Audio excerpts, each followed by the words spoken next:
Hi, I'm Todd Pudvar with APC. I'm joined today by Scott Burt, Senior Editor at APC Magazine and my co-trainer at Prep to Finish. Scott, what are we up to today? Today we're taking a look at surface prep for a 3-coat sprayed system and how to create predictability and consistency in your spraying, and we'll also cover a little bit of some of the common industry shortcuts, some good, some bad.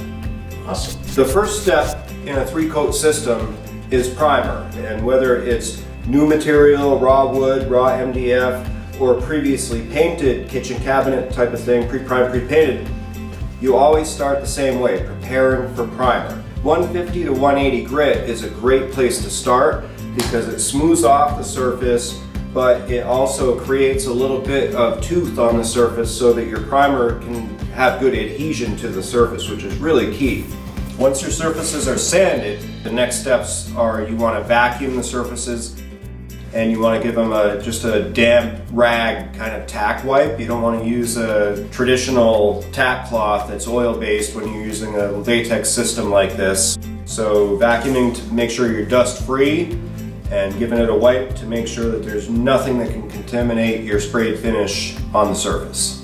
What this all comes down to is habits. To create predictability and consistency in your finishing program, whether it's sprayed or brushed really, but especially important in sprayed finishes, you've got to have consistent habits. You know, you've got to follow the same steps in the same sequence every time, and you've got to know your product.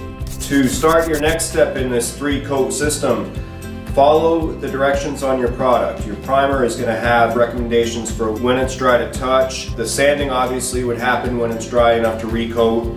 For sanding, we're going to follow a good set of habits on grit stepping. We started before primer at 180 grit sandpaper, and after primer, between primer and first coat, we're going to step up to 240. And the key there is you don't want to double your grits, you want to make sequential steps that are reasonable, so 180 to 240 is pretty standard. So our final sand before our final coat is going to happen at 320 grit. So our steps for this system have been 180 to 240 to 320. This 320 sand, the final sand over the first coat and before the second coat, it wants to just be a light float to take out any nubs or anything that are in the finish so it's perfectly smooth. It's going to, as always, be especially important to make sure that we are completely dust free. So we'll vacuum and we'll do our damp rag wipe down, tack wipe, and we'll have this thing ready to just lay down a final coat.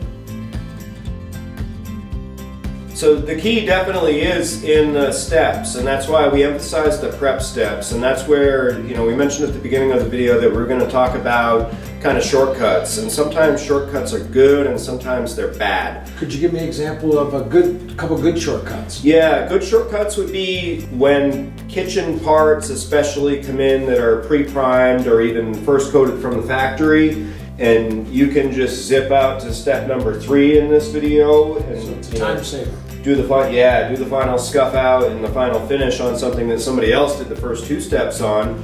That's a good way, you know, to create, I don't know if shortcut's even the right word. Efficiency is really what we're talking about. Bad examples of shortcuts would be jumping grits too far. You know, we talked about going 180, 240, 320 here and never doubling your grit. If you went from 80 to 240, that'd be a bad call, bad shortcut. Not a good prep move. Not a good prep move. And when you get to the liquid side, some guys will skip primer. Really? How do you feel about skipping that one? I don't think it would be a wise move. Bad example. Not when we have results like this.